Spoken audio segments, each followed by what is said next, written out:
In the 1990s, the WWF had major ups and downs. For many, their cartoon world of wrestling was stale and unoriginal, so much so that they lost a lot of ground to WCW. But, like WCW, when it came to their world champion, they always tried to put the best men for the gig on top. This week we look at the men who were WWF champions in the 90s, and like last week, we're not looking at individual reigns, but who held the belt during this time. We start with who else but Hulk Hogan. Hogan came into the 90s as champion. He would hold the belt on 3 other occasions in the 90s, as well as being the biggest star in WWF. That Hulkamania's here to stay, and what you gonna do? At Mania 6, the IC champion, Ultimate Warrior, would defeat Hogan in a title versus title match. This match is considered a classic. Their rematch in WCW, not so much. Come from behind, or take a cheap shot at anyone or anything! In 1991, during the height of the invasion of Kuwait, Sergeant Slaughter defeated the Warrior with a little help from Randy Savage. Later that year, The Undertaker would win the first of his 3 reigns in somewhat controversial circumstances. I'm here to do what I do best, and that's to bury any man that gets in my way. The Nature Boy Ric Flair made history at the 1992 Royal Rumble, becoming the first man to win a Royal Rumble from under number 20, and becoming WWF champion in the process.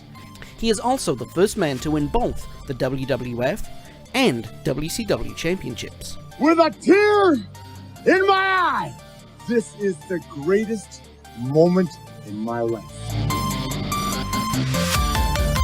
Ric Flair would lose the belt to Randy Savage at WrestleMania 8, for Savage's only reign of the decade. Later on in the year, a dynasty was started, as Bret Hart would win the first of his 5 championships in the decade.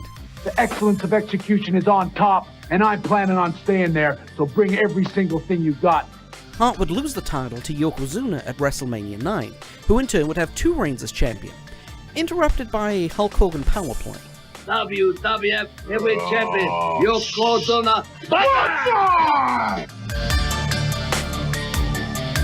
1994 was a slow year for new champions. However, 2 interesting names would wear the gold. Former world champion Bob Backlund would win his first title of the 90s, and lose it just days later to Diesel, Kevin Nash, in Madison Square Garden, for his only reign as WWF champion.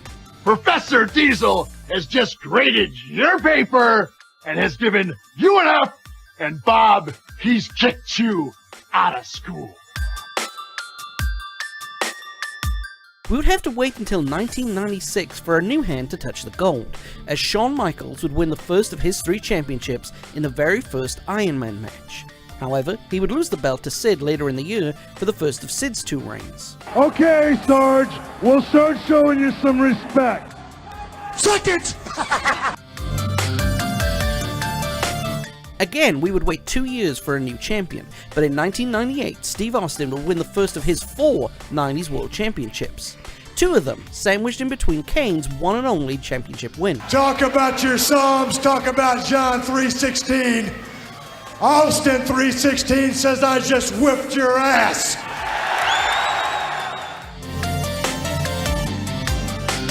Later that year, a rivalry would be so intense that real-life marriages and friendships were almost broken, as The Rock and Mick Foley, as Mankind, would battle over the championship between November and February.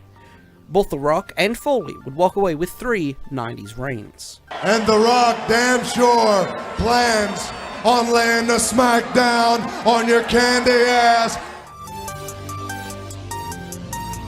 Later, in 1999, Triple H would win the first of his 2 world championships of the 90s, both times losing it to first-time champions.